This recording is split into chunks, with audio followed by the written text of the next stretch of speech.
الفلاح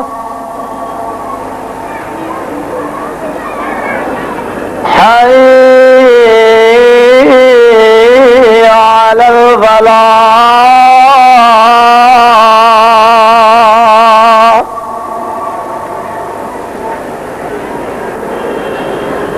الله أكبر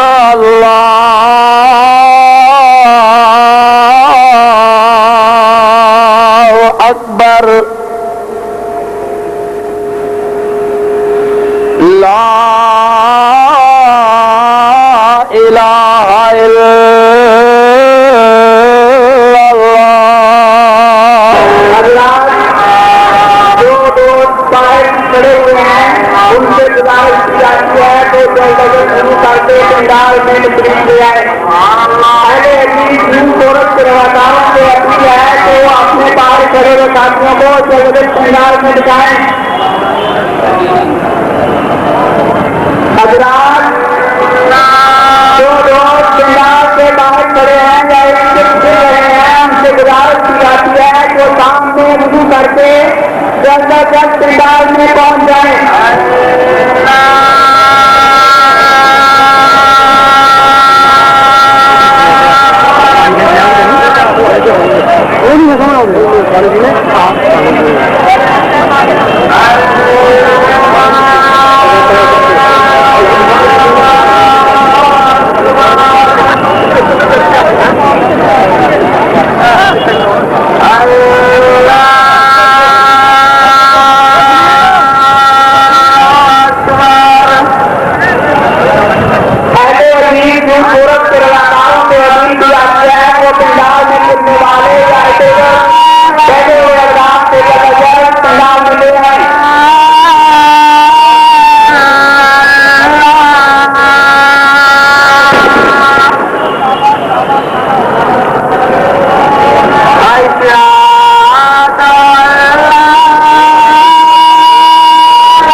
علامہ صاحب کی گھڑی استقبال کے دوران شروع ہوئی ہے. اگر کسی ساتھی کو ملے تو دیکھ کر سمجھا دے. اگر علامہ صاحب کا تحریر جب یہاں تشریف لائے اور ان کا استقبال ہو رہا تھا اس طرح دیکھ چکی ہے. اہل حدیث کی بہت کلاکار چلے جب کے سامنے روک کرے ان کو پنڈال میں بٹھائیں, کے سامنے روک کرے اور ان کے پاس کرم سے پنڈال میں بٹھائیں تاکہ خطبہ جواب مارک شروع کیا جا سکے. پہلے جب بنا دیں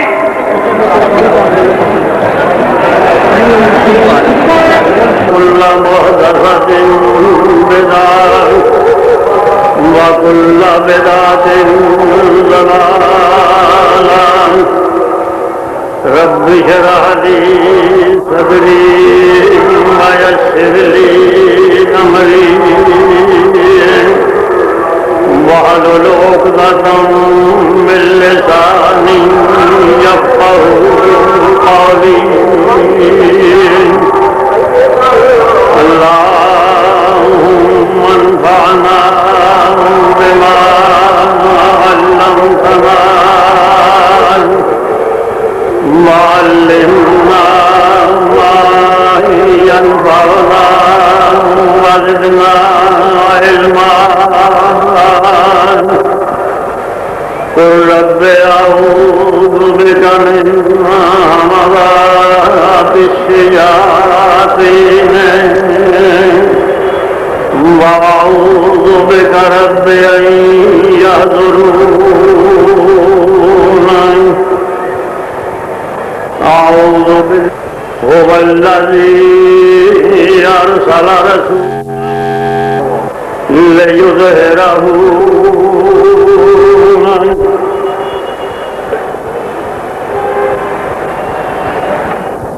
حضرات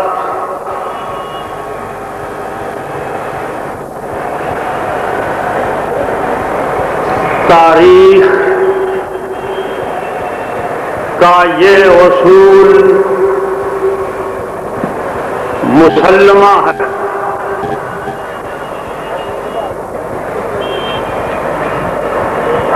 کہ جس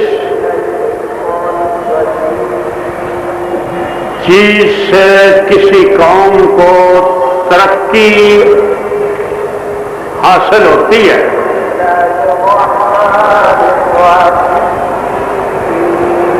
اور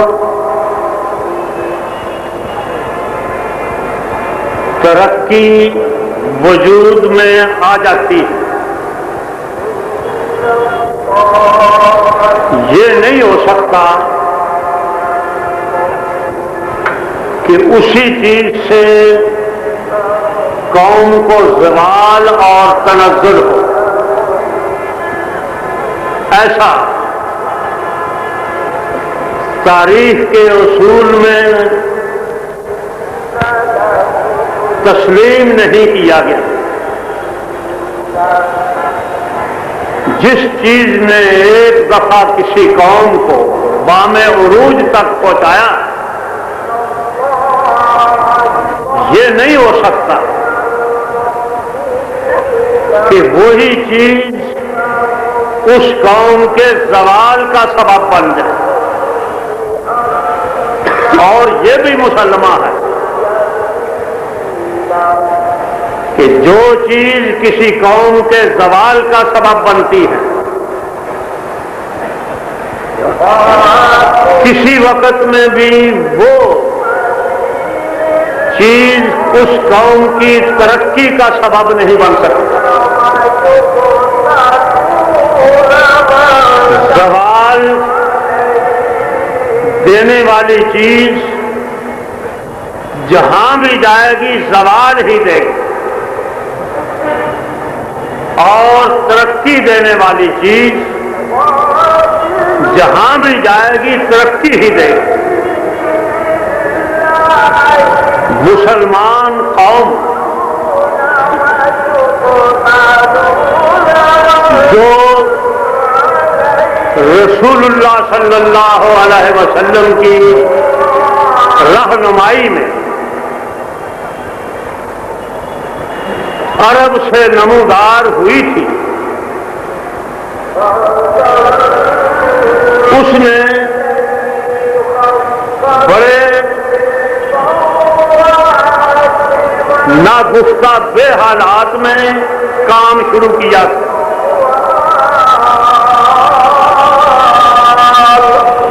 سخت ترین مشکلات کے وقت محمد رسول اللہ صلی اللہ علیہ وسلم کی قیادت میں اور آپ کی رہنمائی بڑے مایوس کن حالات میں اس قافلے نے اپنا سفر شروع کیا تھا۔ اتنے مایوس کن حالات تھے کہ کوئی شخص آزادی سے لا الہ الا اللہ محمد رسول اللہ نہیں پڑھ سکتا تھا۔ لا الہ الا اللہ محمد رسول اللہ زبان سے کہنا بھی اس وقت بڑا جرم، لوگ اس کی سماعت کے لیے کسی وقت جو شخص جرت کر کے لا الہ الا اللہ محمد رسول اللہ پڑھتا تھا اس کے ساتھ اتنا ظالمانہ سلوک کیا جاتا تھا اور اس قدر بے رحمی سے اس کو پیٹا جاتا تھا، اس پر ظلم کیا جاتا تھا کہ انسان کی آنکھیں ایسے ظلم کو دیکھنے کی متحمل نہیں ہو سکتی۔ اس وقت جس وقت ایک عورت نے جرت کر کے محمد رسول اللہ صلی اللہ علیہ وسلم کا کلمہ پڑھا تھا، اس پر قسم قسم کے الزامات لگائے گئے، اسے اسلام سے برگشتہ کرنے کے لیے پوری کوشش کی گئی، ہر حربہ استعمال کیا گیا، لیکن وہ اسلام سے پھرنے کے لیے تیار نہ تھا۔ پھر ایک اونٹ سے باندھ دی اور اس کی دوسری جان اونٹ سے باندھ دی۔ جب یہ ظلم اس کے ایمان لانے پر ہو رہا تھا، جب اونٹوں کو مشرق اور مغرب کی طرف چلایا گیا تو دیکھنے والے لوگ انہوں نے اپنی آنکھوں پر ہاتھ رکھ لیے تھے۔ اس قدر تشدد وہ انسان نہیں دیکھ سکتا جس میں ذرا بھی انسانیت ہے۔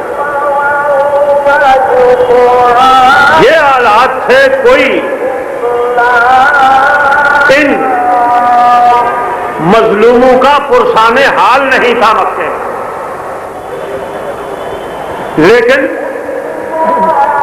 یہ آواز آہستہ آہستہ اپنا اثر دکھا رہی تھی۔ سخت مصائب و مشکلات کے وقت بھی ایسی شہید روحیں موجود تھیں جو ہر قسم کے ظلم کی پرواہ کیے بغیر محمد رسول اللہ صلی اللہ علیہ وسلم کا کلمہ بآواز بلند پڑھتے تھے۔ کوئی تشدد، کوئی ظلم اس آواز کو روک نہ سکا، اسے دبا نہ سکا۔ اس کے لیے بے پناہ قوت استعمال کی گئی تھی، لیکن کیا ہوا؟ دنیا والوں کی آنکھیں اس وقت نہ کھلیں جس وقت یہ ستم رسیدہ لوگ بے سر و سامانی کی حالت میں مکہ چھوڑ رہے تھے. لوگوں کی آنکھیں اس وقت نہ کھلیں جس وقت خدا کا آخر الزمان پیغمبر بڑی بے بسی کے عالم میں اور بڑی بے کسی کے حالت میں یہ کہتے ہوئے مکے سے نکلے تھے کہ اے مکے کے شہر اور اے بیت اللہ، میرا دل نہیں چاہتا کہ تجھے چھوڑوں. تیرے جیسی مقدس متبرک پاک زمین محمد کا دل کیسے کر سکتا ہے کہ چھوڑے؟ لیکن کیا کروں، مجبور ہوں. مکے والے آج مجھے اس شہر میں ایک رات بھی نہیں رہنے دیتے، ایک رات نہیں رہنے. یہ وہ مکہ تھا جس میں چور بس رہے تھے، جس میں شرابی بس رہے تھے، جس میں زانی بس رہے تھے، جس میں قاتل بس رہے تھے، جس میں بدکار رہ رہے تھے. لیکن ساری کائنات کا افضل ترین انسان اس ملک میں اور اس شہر میں ایک رات نہیں رہ سکتا. کتنا بڑا یہ مظلوموں کی حالت زار دیکھ کر کسی کا دل بھی نہیں پسیجتا تھا، لیکن آنکھیں اس وقت کھلی جس وقت اس کلمے نے اپنا اثر دکھایا. محمد الرسول اللہ صلی اللہ علیہ وسلم نے جو تبلیغ اور جس دین کی آواز اٹھائی تھی اس میں ذرا لچک نہیں پیدا کی. بتیرے منصوبے بنائے گئے کہ محمد رسول اللہ صلی اللہ علیہ وسلم کو کسی طرح اس دین سے ہٹا دیا جائے. اور قرآن مجید نے کہا ہے لولا ان ثبتناک لکدت ترکن الیہم شیئا قلیلا. اے محمد صلی اللہ علیہ وسلم، اگر ہماری مدد اور ہماری معاونت نہ ہوتی، اگر آپ کے دل کو ہم ثابت قدم نہ رکھتے، لقد جئت ترکن الیہم شیئا قلیلا، آپ قریب تھا کہ تھوڑا سا ان کی طرف جھک جاتے. اور قرآن مجید نے یہ بھی کہا کہ اے پیغمبر، تیرے مخالفین چاہتے ہیں کہ تو تھوڑی سی نرمی کر دے. بدو لو تدہنو، وہ چاہتے ہیں کہ آپ تھوڑی سی لچک پیدا کریں. فیدہنون، وہ تو سب لچکیں پیدا کرنے کے لیے تیار ہیں. محمد نہ چھوڑی بتوں کی توہین، خدائی ادھر کی ادھر ہو گئی، کائنات بدل گئی. نبی علیہ الصلوۃ والسلام نے جو نظام لوگوں کو اپنانے کے لیے دعوت دی تھی، اس میں ذرا لچک نہیں پیدا کی۔ اور میں سمجھتا ہوں کہ ان الذین آمنوا ثم استقاموا فتنزل علیہم الملائکۃ الا تخافوا ولا تحزنوا وابشروا بالجنۃ التی کنتم توعدون۔ جو لوگ ثابت قدم ہوتے ہیں، جو ایمان لا کر استقامت دکھاتے ہیں، جو کسی صورت حال میں بھی دین میں کوئی کمزوری یا لچک پیدا کرنے کے لیے تیار نہیں ہوتے، اللہ احکم الحاکمین فرماتے ہیں تتنزل علیہم الملائکہ،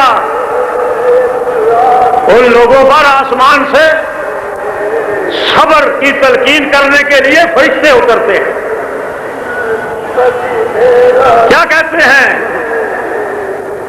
فرشتے؟ کہتے ہیں کہ اللہ تخافوا ولا تحزنوا، ہرگز خوف نہ کرو، ہرگز نہ ڈرو، وابشروا بالجنۃ التی کنتم توعدون، اس جنت جس کا تم سے وعدہ کیا گیا ہے، تمہاری اس ثابت قدمی کی بدولت،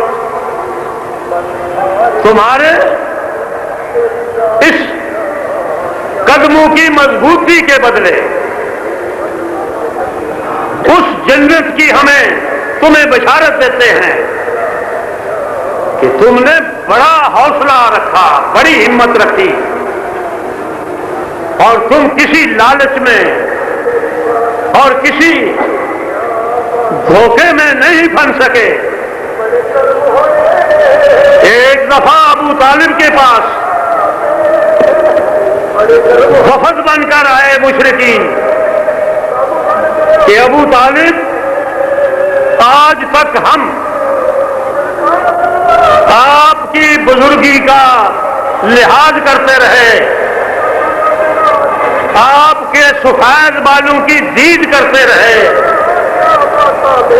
آپ کا ہم نے ہر موقع پر احترام ملحوظ رکھا، لیکن تیرے بھتیجے نے نوبت اس جگہ پر پہنچا دی ہے، اب ہم صبر نہیں کر سکتے، ہم ہر قسم کی صلح کے لیے تیار ہیں۔ اپنے بھتیجے کو کہو کہ وہ صلح کی طرف کوئی قدم آگے کرے، ہم تیار ہیں صلح کے لیے۔ کیا کریں گے ہم یہ پیشکش کرتے ہیں کہ اے محمد رسول اللہ صلی اللہ علیہ وسلم، ہم تجھے اپنا بادشاہ تسلیم کر لیتے ہیں۔ کن سے منوایا؟ کنہوں نے یہ آفر کی؟ کون سے پیشکش کرنے والے؟ وہی تھے جو کہتے تھے اس شخص کو ہم اپنے پیروں کے نیچے اس طرح کچل دیں گے جس طرح چیمٹی کچل دی جاتی ہے۔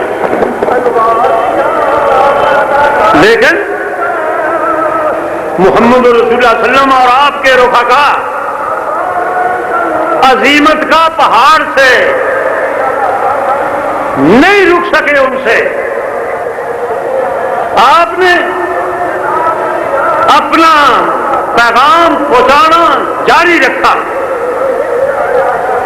انہوں نے کہا بادشاہی اگر لینا چاہیں بادشاہی لے لیں، دولت جتنی محمد چاہتے ہیں لے لیں ہم سے صلی اللہ علیہ وسلم۔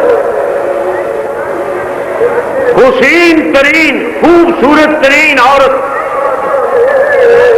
جس کی طرف محمد اشارہ کرے ہم اس کے حرم میں ڈالنے کے لیے تیار ہیں، لیکن اب ہم اس تبلیغ کو جو دین کی شروع کی گئی ہے یہ ہم برداشت نہیں کر سکتے۔ ابو طالب نے سمجھا کہ یہ تو بڑا اچھا معاملہ ہے، اس سے اچھی صلح کی اور کیا پیشکش ہو سکتی ہے۔ چنانچہ محمد رسول اللہ صلی اللہ علیہ وسلم سے ابو طالب نے یہ گزارش کی کہ اے محمد صلی اللہ علیہ وسلم، اب اس بڑھاپے میں مجھے ذلیل نہ کرو، میرے سفید بالوں کا کچھ لحاظ کرو۔ اور مشرکین نے جتنی نرمی بھی ہو سکتی ہے انہوں نے کر لی ہے۔ جو آپ چاہتے ہیں، بادشاہ بننا چاہتے ہیں بادشاہ بن جائیں، دولت چاہتے ہیں دولت لے لیں، خوبصورت عورت چاہتے ہیں وہ لا کر دیتے ہیں۔ لیکن اے بھتیجے، اگر آپ یہ منظور نہ کریں تو آج کے بعد میں آپ کا ساتھ نہیں دے سکتا۔ آپ ہی بتائیں کہ خدا کے بعد مسلمانوں کی جماعت کے علاوہ ابو طالب کی کتنی ڈھارس تھی محمد رسول اللہ صلی اللہ علیہ وسلم کو۔ وہی بات بنی، آپ نے سوچا تکیہ جن پتوں پہ تھا وہ بھی ہوا دینے لگے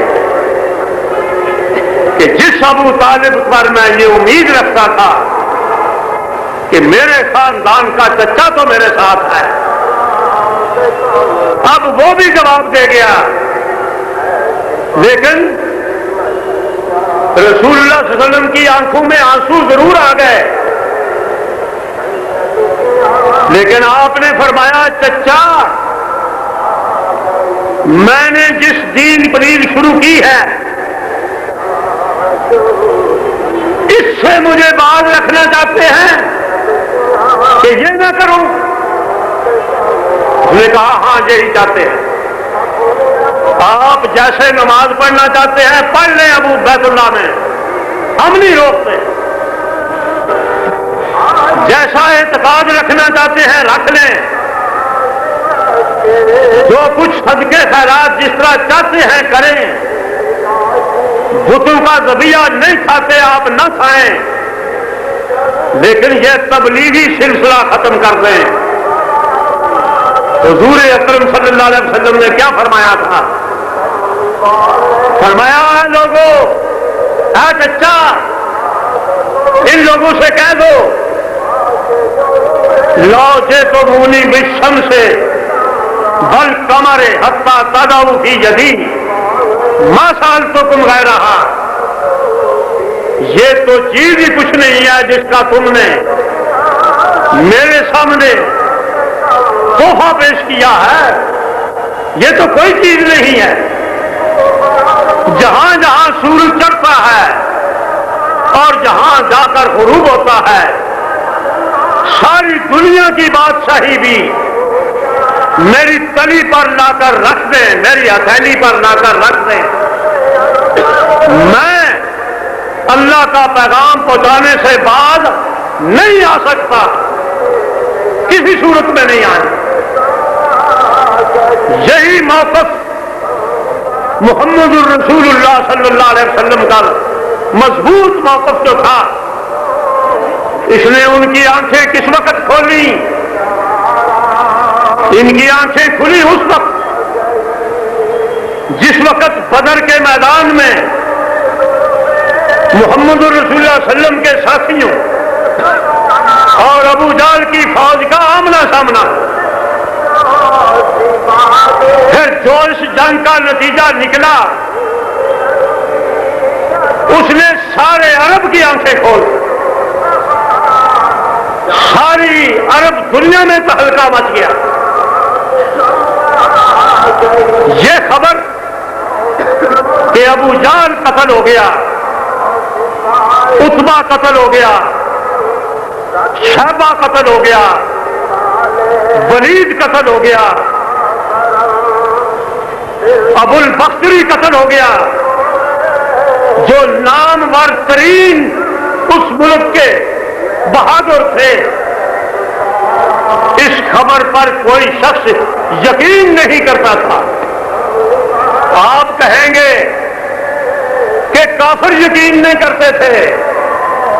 نہیں، جب یہ خبر محمد رسول اللہ صلی اللہ علیہ وسلم کا پیغام رسان آپ کی اونٹنی پر سوار ہو کر مدینے یہ خوشخبری پہنچانے آیا تھا، تو مدینے والے مسلمانوں نے سن کر کہا تھا کہ اس شخص کا دماغ خراب ہو گیا ہے، اس کو پتہ نہیں میں منہ سے کیا کہہ رہا ہوں. معلوم ایسا ہوتا ہے کہ سارے مسلمان شہید ہو گئے، محمد رسول اللہ صلی اللہ علیہ وسلم شہید ہو گئے. یہ آپ کی اونٹنی پر دوڑ کر اپنا دماغی توازن کھو بیٹھا ہے اور آ کر یہ خبر دے رہا ہے کہ وہ مارے گئے. وہ کیسے مر سکتے؟ اور اسے کہا گیا کہ اللہ کے بندے کیا کہہ رہے ہو؟ ذرا اپنے ہوش و حواس درست کر کے بتاؤ، تم کہاں کھڑے ہوئے خبر دے رہے ہو؟ اس نے کہا میں قبرستان میں کھڑا ہوا خبر دے رہا ہوں، میں اس جگہ پر کھڑا ہوا خبر دے رہا ہوں جہاں تم محمد رسول اللہ صلی اللہ علیہ وسلم کی بیٹی کو دفن کر کے ابھی فارغ ہوئے ہو، اور میں مدینے کے جنت البقیع میں کھڑے ہو کر خبر دے رہا ہوں. انہوں نے پوچھا کس پر سوار ہو کے آئے؟ اس نے کہا محمد رسول اللہ صلی اللہ علیہ وسلم کی اونٹنی پر سوار ہو کے آئے، اور حضور نے اونٹنی مجھے دی اس لیے تھی کہ میری طرف سے بھیجے ہوئے ہونے کی علامت ہے یہ اونٹنی، رسول نے بھیجا مجھے. یہ انقلاب تھا جو محمد رسول اللہ صلی اللہ علیہ وسلم نے کتنے سال کے عرصے میں پیدا کیا؟ صرف 15 سال کے عرصے، پورے 15 سال بھی نہیں ہوئے تھے. 15 سال کے عرصے میں وہ کیا آواز تھی محمد رسول اللہ صلی اللہ علیہ وسلم؟ وہ بجلی کا کڑکا تھا یا صوت ہادی؟ عرب کی زمین اس نے ساری ہلا دی، ساری دنیا کے اتنے لوگ دنگ رہ گئے سن مشرکین میں کہ اتنے اتنے بڑے سردار یہ مارے گئے، 70 سردار. اور اس سے بھی بڑی بات، 70 سرداروں کے مرنے کے بعد پھر 70 وہ جو دوسرے مرتبے کے سردار تھے ان کو گرفتار کر لیا گیا. آپ کو معلوم نہیں وہ کتنے کتنے بڑے جوان تھے، کتنے توانا تھے، کتنے وہ نامور لوگ تھے، دوسرے درجے کے لوگ. وہ جب قیدیوں کی طرح رسیوں میں باندھے ہوئے مدینے میں داخل کیے گئے تو رسول اللہ صلی اللہ علیہ وسلم کی بیوی ام سلمہ نے ان کے سامنے کھڑے ہو کر کہا وہ تمہیں اتنے اتنے بڑے جوان ہو، شرم نہیں آتی؟ وہ تم ہمارے بھائیوں کے ہاتھوں میں اس طرح گرفتار ہوئے جس طرح بھیڑیں گردن نیچی کر دیتی ہیں. اللہ کے رسول نے فرمایا ام سلمہ کیا کہہ رہی ہو؟ اسلام کے خلاف ان کو غیرت دلا رہی ہو؟ کہا نہیں یا رسول اللہ، میں تو ان کو دیکھ کر شرم آ گئی مجھے کہ مرنے والے تو مرے ہی تھے، انہوں نے کس بے بسی میں محمد رسول اللہ صلی اللہ علیہ وسلم کو اپنی گرفتاریاں پیش کر دی. ان سے زیادہ بزدل کون ہے؟ ان سے زیادہ حقیر کون ہے؟ یہ تھا وہ انقلاب. کس نے کیا؟ قرآن اور سنت نے یہ انقلاب کیا تھا. معلوم ہے آپ کو چیز محمد رسول اللہ صلی اللہ علیہ وسلم لے کر اٹھے تھے، هو الذی ارسل رسولہ بالہدی ودین الحق، وہ اللہ جس نے اپنے رسول کو ہدایت بھی دے کر بھیجی، اور دین حق نہ ساتھ کیوں کہا؟ دین حق اس لیے کہا کہ یہ صرف ہدایت نامہ ہی نہیں ہے، یہ مسلمان ملک کا دستور العمل بھی ہے، قانون ہے، دین الحق سچا قانون۔ اگر کسی شخص کو اس میں شبہ ہو تو میں سورۃ یوسف کی وہ آیت پیش کروں گا کہ جب بنیامین کے تھیلے سے وہ برتن برآمد ہوا تھا تو انہوں نے کہا کہ بنیامین کو ہم قید کر لیتے ہیں، یہ چور ہے ہمارا۔ تو ان کے بھائیوں نے کہا ہم میں سے کسی کو گرفتار کر لو، اسے چھوڑ دو، ہم اس کے باپ کے پاس بڑا پختہ پیدا کر کے آئے ہیں کہ ہم اسے واپس لے کر آئیں گے۔ وہاں اللہ تعالیٰ فرماتے ہیں ما کان لیأخذ اخاہ فی دین الملک، دین الملک کے میں نے کیا ہے؟ بادشاہ مصر کے قانون میں ایسا نہیں ہو سکتا کہ جس سے وہ برتن برآمد ہوا ہے اسے چھوڑ دیا جائے اور کسی دوسرے کو اس کی جگہ پر گرفتار کر لیا جائے۔ محمد رسول اللہ صلی اللہ علیہ وسلم قرآن ہدایت کی کتاب بھی ہے، حدیث ہدایت بھی ہے، وہ دین الحق ایک دستور بھی ہے جسے محمد رسول اللہ صلی اللہ علیہ وسلم نے سارے عرب میں نافذ کر دیا تھا۔ میں یہ کہہ کر تقریر شروع کی تھی کہ جس چیز سے کسی قوم کو ایک دفعہ ترقی اور عروج حاصل ہوا ہو وہ چیز ایسی کبھی نہیں ہو سکتی کہ اس کی وجہ سے کسی قوم پر کسی دوسرے وقت میں زوال آ جائے۔ وہی چیز جو مسلمانوں کو عروج بخشنے والی تھی، وہی چیز جس نے کسریٰ اور قیصر کو ختم کر دیا تھا، وہ آج ہمارے درمیان مابع نزاع بن گئی ہے۔ وہ چیز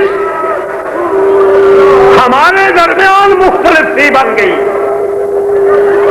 ہمیں نہیں پتا کہ اللہ کا دین ہے کیا اور محمد رسول اللہ صلی اللہ علیہ وسلم کی ہدایت کیا ہے۔ کیا کہہ رہے ہیں ہم؟ اللہ کے رسول سے جو دین دستیاب ہوا تھا اس نے کسریٰ اور قیصر کی سلطنتیں ختم کر دی تھی،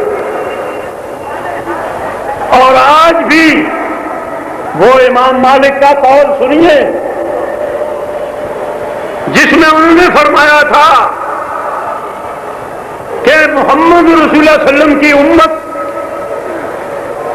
لن یصلح آخر هذه الامت، اس امت کا آخری دور بھی کبھی کامیاب نہیں ہو سکتا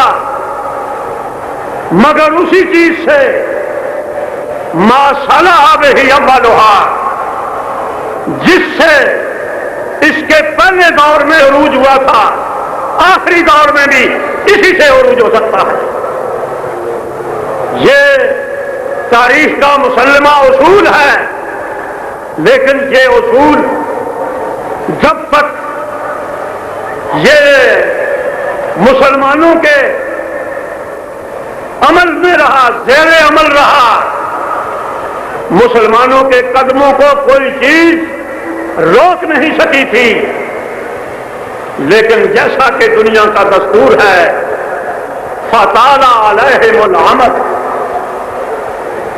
رسول کے زمانے سے جوں جوں بوجھ بڑھتا گیا، جو دوری آتی گئی،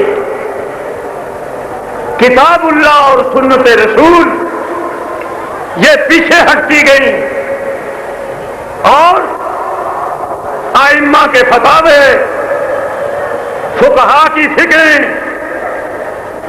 اور قیاسات، انہوں نے کتاب اللہ اور سنت رسول کی جگہ لے لی. پھر کیا ہوا؟ پھر وہی قوم جو عرب کے ریگستانوں سے اٹھی تھی اور دنیا کے تختے پر چھا گئی تھی،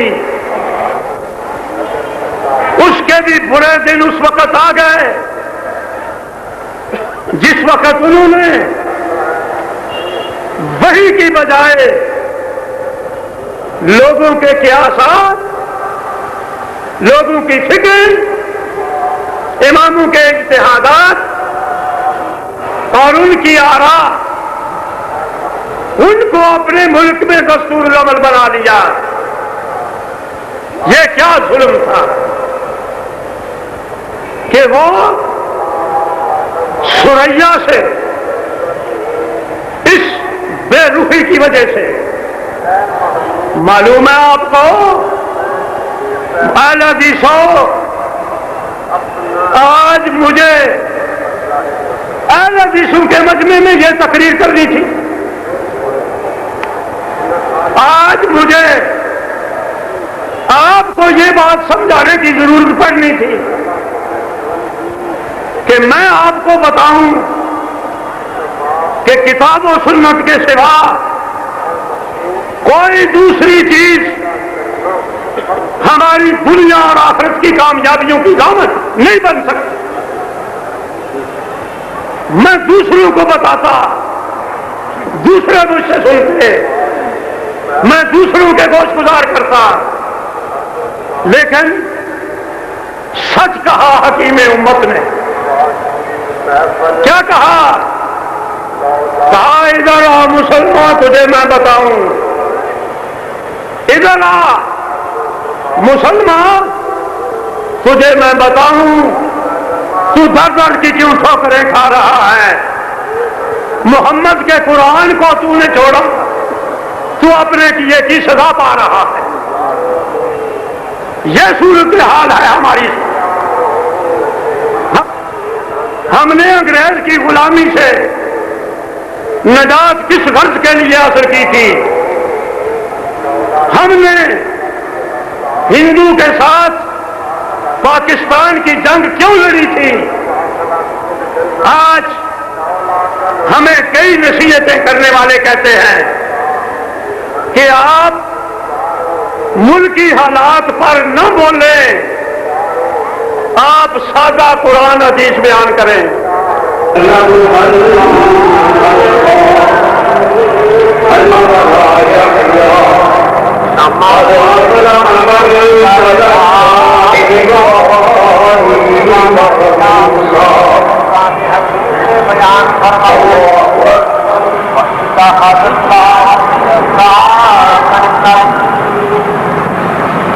اور جب اللہ نے نبیوں سے پکا وعدہ دیا، پختہ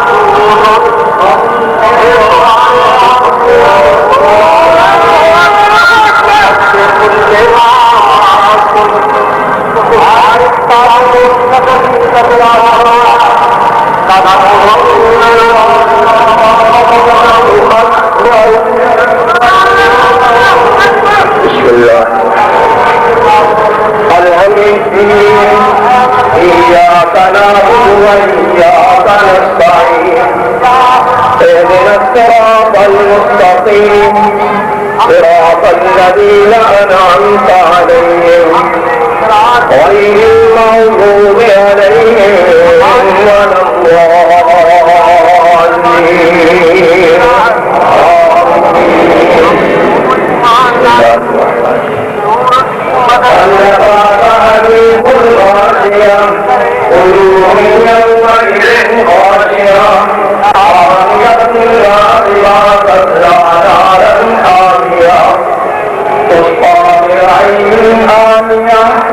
ليس لهم طعام إلا من ضريع لا يسمن ولا يغني من جوع وجوه يومئذ ناعمة لسعيها راضية في جنة عالية لا تسمع فيها لاغية فيها عين جارية ولمارح مسكوبة. سمع الله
وسلم کا فرمان چاہتے ہیں.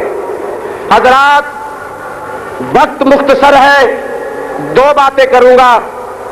ایک وقت کے حکمرانوں کے لیے اور دوسری بات میرے ضلع کے ایک مولوی کے لیے. میرے ضلع کا مولوی اس نے ایک بیان دیا. میرے قائد علامہ احسان الہی ظہیر کو مخاطب کیا. علامہ صاحب کا جواب بھی آ گیا. میرے بھائی، یہ وہی مولوی ہے جس نے پنجاب اسمبلی کے سپیکر کے خلاف تحریک پیش کی کہ جناب یہ مرزائی ہے. وہ پتہ ہے نا، کیوں بھی جانتے ہو نا. پھر تحریک کو واپس لے لیا. لوگوں نے کہا جناب تحریک کو واپس کیوں لے لیا ہے؟ کہتے ہیں کہ ہمارے بزرگوں نے کہا ہے یہ مسلمان ہے. پھر کچھ عرصہ گزرا، کہنے لگے کہ اب یہ مرزائی نہیں ہے، اب یہ مرزائی نواز ہو گیا ہے. اسمبلی والے ارکان نے کہا کہ مولانا اب کوئی بقایا باقی رہ گیا ہوگا، اب کوئی بقایا باقی رہ گیا ہوگا، اس لیے آپ نے یہ بھی تحریک پیش کر دی ہے۔ حضرات میں یہ بھی بتانا چاہتا ہوں کہ یہ اپوزیشن میں ہوتے ہوئے بھی یہ باہر دورے کیوں کرتے ہیں؟ اہل حدیثوں، آپ کو اہل حدیث ہونا مبارک ہو۔ چنیوٹ کے گلی محلے اب یہ جاننے پر مجبور ہو چکے ہیں کہ خاتم النبیین کے اصل وارث اہل حدیث ہیں۔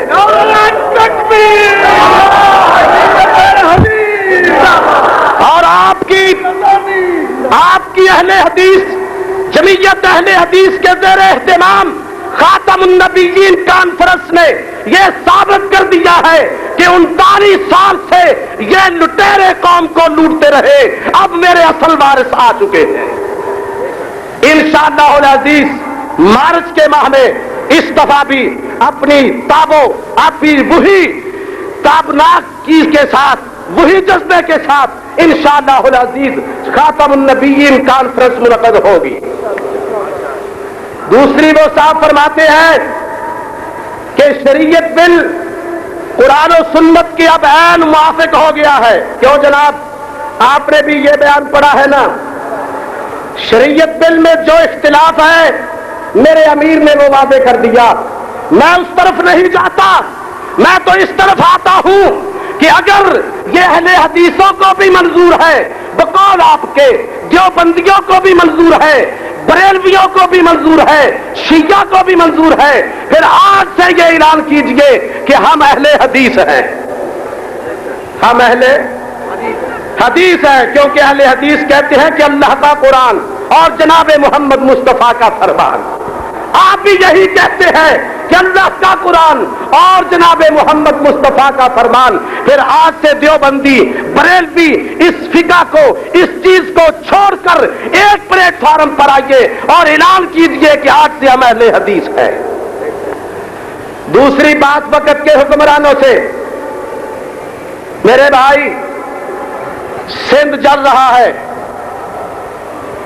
اور ڈاکو ڈاکہ ڈال رہے ہیں، چوریاں ہو رہی ہیں، نیندیں لوگوں کی حرام ہو چکی ہیں، تو جناب مولانا ضیاء الحق صاحب فرماتے ہیں کہ پپو سے وزیر اعلیٰ کے ہاتھ مضبوط کرو، اس کے ہاتھ مضبوط ہونے چاہیے۔ کس لیے مضبوط کرو؟ اس لیے کہ یہ قبر کو غسل اچھا دیتا ہے، اس لیے کہ یہ اشار اور چادریں اچھی پاتا ہے۔ میرے بھائی میں کہتا ہوں ہمیں ضیاء الحق سے کوئی امید نہیں کہ یہ اسلام لے کے آئے، جنیدو سے کوئی امید نہیں۔ جنیدو کہتا ہے کہ ہم اسلام اپنا ایک شریعت بل پیش کریں گے۔ میں نے کہا جناب جنیدو صاحب آپ کا اسلام ہم نے دیکھ لیا ہے، کس طرح کا آپ کا اسلام ہے۔ آپ اپنے پیر کو ملنے جاتے ہیں تو جوتا باہر اتار کے جاتے ہیں، آپ اپنے پیر سے اونچا نہیں بیٹھتے۔ اپنا پیر تمہارا جو ہے وہ جواریہ ہے، وہ ریس کورس کا ممبر ہے، وہ پتنگ اڑاتا ہے، وہ بہت بڑا جواریہ ہے۔ آپ کا بھی اسلام ہمیں منظور ہے، جنیجو کا بھی منظور نہیں تو ضیاء الحق کا بھی، کیونکہ 10 سال اس نے ہمیں اسلام کی گولی کھلا کھلا کر سنا کر ہمیں اس نے ٹھنڈا کیے رکھا ہے۔ میرے بھائی ہمیں اگر منظور ہے، اگر کوئی اس ملک میں اسلام آئے گا، اسلام لائے گا تو وہ جمعیت اہل حدیث کے اہل حدیثوں کا خادم ہی ہو سکتا ہے۔ کیوں؟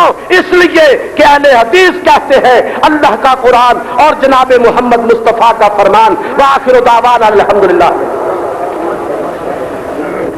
حضرات اب الحمدللہ رب العالمین والصلاة والسلام علی اشرف الانبیاء والمرسلین وعلی آلہ واصحابہ اجمعین۔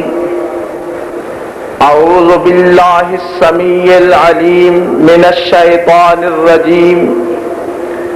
بسم اللہ الرحمن الرحیم۔ الذین آمنوا وَلَمْ يَلْبِسُوا إِيمَانَهُمْ بِظُلْمٍ أُولَئِكَ لَهُمُ الْأَمْنُ وَهُمْ مُهْتَدُونَ۔ صدق اللہ العظیم۔ گرامی قدر جناب صدر قائدین جمعیت اہل حدیث پاکستان، لائق صدر احترام علماء کرام اور میری ملت کے درخشندہ تابندہ ستاروں، اس وقت میرا اور آپ کا دیش محبوب وطن پاکستان چار طرف سے شعلوں کی لپٹ میں ہے۔ ملک کے مختلف علاقے جل رہے ہیں اور یہ صورتحال ملک و ملت کے لیے بے حد مخدوش اور ناگفتہ بے ہے۔ یہ کوئی میدان خطابت کا فقرہ نہیں، بلکہ یہ ایک اٹل، دو ٹوک اور چیختی چلاتی حقیقت ہے کہ اس وقت ہماری قوم اور ہمارے ملک کو جس قدر اندرونی اور بیرونی خطرات کا سامنا ہے، اس سے پہلے شاید اس قسم کے حالات پیدا نہ ہوئے ہوں۔ آپ جانتے ہیں اور آج بھی اس ملک میں لاکھوں آنکھیں ایسی موجود ہیں کہ جنہوں نے بر صغیر کی تقسیم کے مناظر کو اپنی آنکھوں سے دیکھا، خون کی ندیاں بہتی ہوئی انہوں نے دیکھی، عزتیں، عصمتیں اور آبروئیں لٹتی ہوئی انہوں نے دیکھی۔ بے شمار، ان گنت اور لاتعداد اور انتہائی بے مثال قربانیوں کے بعد اس ملک کو حاصل کیا گیا۔ کس لیے؟ ایک اسلامی فلاحی ریاست کے لیے کہ جہاں اسلام کا عادلانہ نظام قائم ہوگا، جس اسلام کے پرچم تلے بر صغیر میں بسنے والے مسلمان امن و سلامتی اور عزت و وقار کی زندگی بسر کریں گے۔ وہی ملک آج جن حالات سے دوچار ہے، ان حالات سے کوئی بھی صاحب بصیرت اور صاحب فراست بے خبر نہیں ہے۔ حضرات، ان حالات کا تجزیہ کریں، ان حالات پر غور و فکر کریں کہ یہ حالات کیوں پیدا ہوئے اور ان خطرات میں ہم کیوں گھرے نے اللہ کے ساتھ جو عہد کیا تھا اس کی پاسداری نہ کی، اور ہم نے اللہ کے ساتھ کیے ہوئے وعدے کو پورا نہ کیا۔ نتیجتاً دن بدن ہم مشکلات میں گرتے چلے گئے، ہمارا آدھے سے زائد ملک ٹوٹ گیا یا اسے توڑ دیا گیا، اور پھر ہر آنے والا دن بے یقینی کا، خوف کا اور فتنہ و فساد کا پیغام لے کر آتا ہے۔ آج صورتحال یہ ہے کہ سندھ کے در و دیوار پر بڑی ہی جلی الفاظ میں یہ نعرے لکھے ہیں کہ مسجدوں کو گراؤ، قرآن کو جلاؤ اور پاکستان کو بچاؤ، اور پھر ان نعروں کو عملی جامہ اب جس طرح پہنایا جا رہا ہے، ہزارہا لوگ قتل ہو چکے ہیں، عورتوں اور بچوں کو بند گھروں سے گھسیٹ کر بازاروں پہ لا کر ان کو ذبح کیا جا رہا ہے۔ اس قدر افراتفری اور اس قدر فتنہ انگیزی کا دورہ ہے کہ آنے والے وقت کے بارے میں کچھ بھی نہیں کہا جا سکتا۔ محترم، اس کے ساتھ ساتھ ملک کے اندر مذہبی افراتفری اور مذہبی عناصر کی حکمرانوں کی خوشنودی حاصل کرنے کے لیے ان کی جاسوسی کی روش، یہ بھی انتہائی خطرناک ہے۔ اور اس کے ساتھ ساتھ شمال مغربی سرحدی صوبہ سے ایک اور نعرہ اٹھتا ہے کہ اب اس ملک کا مقدر سرخ انقلاب ہے، سرخ انقلاب آ کر رہے گا۔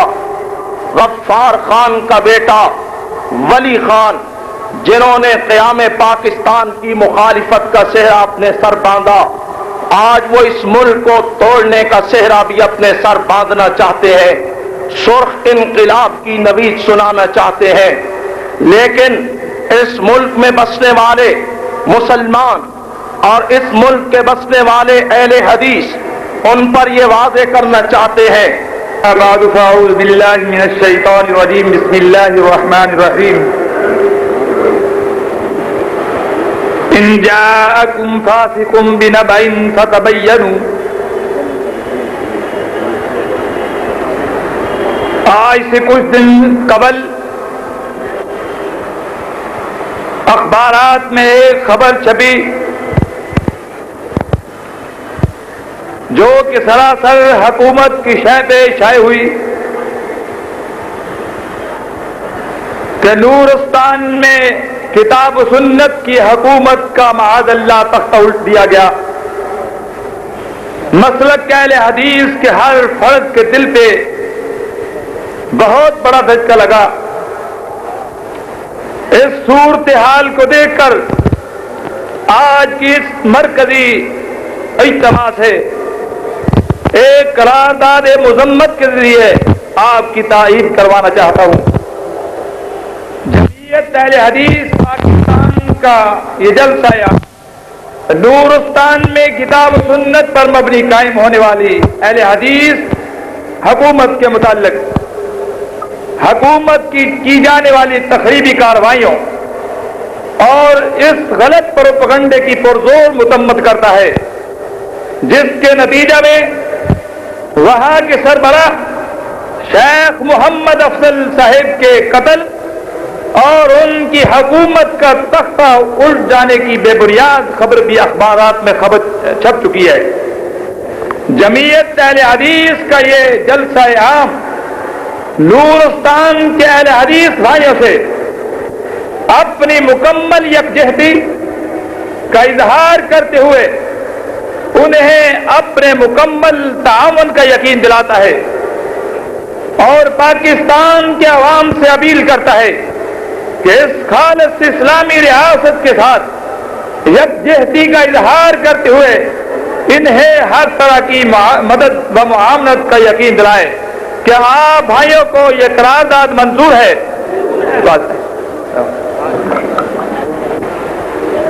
حضرات، اب آپ کے سامنے حضرات جمعیت اہل حدیث پاکستان کا یہ عظیم الشان تاریخی جلسہ عام کراچی اور حیدرآباد کے فسادات پر انتہائی تشویش کا اظہار کرتا ہے اور ان میں حصہ لینے والوں کی شدید مذمت کرتا ہے کہ کس طرح ایک مذہب کے ماننے والے، ایک خدا اور ایک رسول پر ایمان رکھنے والے اور ایک ملک کے باسی نادیدہ طاقتوں کا آلہ کار بن کر اپنے مسلمان بھائیوں کا خون بہا رہے ہیں اور ان کی املاک کو نقصان پہنچا رہے ہیں۔ جمعیت کا یہ عظیم اجلاس جہاں ان فسادات پر تشویش کا اظہار کرتا ہے، وہاں حکمران طبقے کی بھی شدید مذمت کرتا ہے کہ وہ ان فسادات پر قابو پانے میں بری طرح سے ناکام ہو رہے ہیں، جس کی وجہ سے بے شمار جانیں ضائع ہو رہی ہیں اور قومی املاک کو ناقابل تلافی نقصان پہنچا ہے۔ اور اس سے بھی حیران کن بات یہ ہے کہ وہ عین ان دنوں میں